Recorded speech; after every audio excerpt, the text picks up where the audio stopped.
Hey guys, welcome back to RMA Garage. In today's video, we're going to be talking about the tools and some of the items that we use to maintain the bikes and tools that we take with us when we go riding. We're not going to go over everything. In this toolbox we have screwdrivers, wrenches, pliers, all the things that you normally find at a Lowe's or a Home Depot are in here. We're not going to go over those. We're going to go over some of the specialty stuff that we bought through Rocky Mountain ATV and Cycle Gear. So the first thing that I want to talk about are the tires. We are going to be replacing a tire on my bike. I bought a Shinko 505 Cheater. I'm anxious to use this on my bike. We actually bought and put one of these tires on my son's bike and he loves it. I still have a motocross tire on this is my bike here, and this is the Geomax MX3S. These lugs are pretty hard. They're for motocross, and they don't really grip real well in the wet and in the rocky places we ride. This being more of a hybrid tire, these lugs are really soft, and we're hoping to get good grip because where we ride, it's muddy, rocky, and I need as much grip as I need. And I need as much grip as I can have. And I need as much grip as I can get. Okay. So, the tools that we use, that I like to use, of course, the spoons. These are the best that I have found. They have good leverage. You need two of them, of course. These were the first ones that I bought. They were too small, but these are definitely a lot harder to use than these big spoons. We also use a bead tool. This holds the tire on the rim, and we're going to be replacing this tire, so I'll show you how we use these. Rim protectors, I used these for the first time and they cracked. Even though they're pretty flexible, I broke a tab off, as you can see. So I ended up buying the Motion Pro brand, and I'm going to give these a shot. They seem like they're a little bit more flexible, and there's I think they might be a little bit more durable, so we're going to give those a shot. I also bought a new tire pressure gauge, and the reason why I did is that if you look on the dial here, the ticks give individual pressure marks all the way up to 20 pounds. The original tire gauge that I used was for a car and for our RV, and as you can see, sometimes it's really difficult to get down to the pound, especially when we're doing either 15, 16, or 17 pounds. So this new Tusk brand I think is going to work out better, and it's got a nice long handle on it, and it's got a bleed off valve so you can adjust it if you over inflate it. So we're really excited to use that this year. And of course, I use a bicycle pump, being that we're dealing with some pretty low pressures. I usually take this with us when we go riding. It's the best way I found to air up the tires. So that pretty much is what we use for tires. Spokes, of course, you got to have a spoke wrench. I believe this is the spoke wrench that came with one of the bikes, and this pretty much does all three bikes. But I do have one here that is interchangeable heads. This is when we had some of the smaller bikes. But you got to have a spoke wrench. You got to check those spokes every once in a while, especially if your kids do a lot of jumping. You want to keep those spokes as tight as possible. This is a spark plug wrench. This came with the 2016 and 15 YZ250FXs. It's got a rubber insert inside, and it's extra long, so it reaches down into the cylinder head. So my son's WR250F did not come with a spark plug wrench. I had to buy this because the way his is designed and the way the tank is, you drop this down in first, and then you fish it down in, and then this comes out just a little bit so it can at least rotate. This helps us get the spark plug out without having to take the gas tank off. So these are definitely a must. I take those when we go riding. Of course, scrapers, plastic scrapers to scrape the mud off the fenders and the body work underneath. You don't want to bring mud home. We try and clean them when we're at where we're riding, but sometimes we can't, so we scrape as much mud off as we can. These are a big help. Plastic, not metal.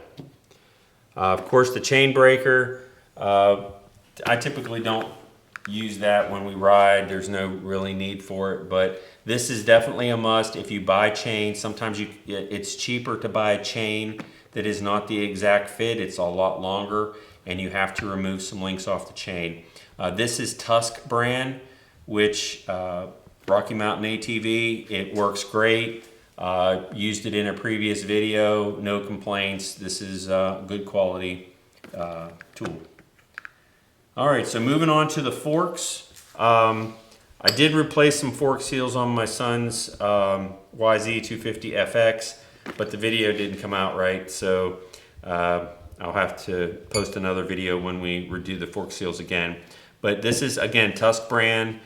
This is for removing the top cup. This is for the down below, that's the dampening rod holder. Then this takes the cup out of the top of the fork, and then we have fork seal driver. And again, this is the fork seal cleaner. Now this is made by Risk Racing. I don't know if you can pick that up.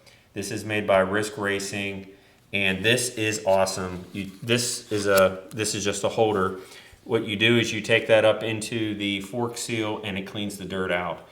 This is definitely the best thing that I've bought, because where we ride it's very muddy, and I've seen mixed reviews about the socks that you can put on the forks. This definitely cleans everything up, and when you're not using it, it goes right back into there, and then it doesn't crush when it's in the toolbox. Okay, so those are for the forks. The next thing I want to show you guys is nuts and bolts. I bought this from Rocky Mountain ATV. This is the bolt kit for the Yamaha. This has most of the things that you're going to lose off of a bike. There's replacement parts in case you take a body part off and these aluminum spacers get lost. I have extra ones. They have different sizes and shapes. The little 10 millimeter and 8 millimeter bolts, we have extras of those. We have, I think these, there's some, I'm not sure what that one goes to, but that one is the locking nut. It has the little locking tabs on it. Seat bolts, we even have bolts for the rear sprocket and a bunch of washers. So this is an absolute must if you have 3 bikes and you're riding, things jiggle loose. We also have spare rubber grommets for the airbox. And believe it or not, I actually lost one of these one time and I was really bummed, but we were able to find this kit and we're able to use these, and I didn't have to buy a whole new kit. All right, so that's that. I also want to show you, this is kind of the catch-all.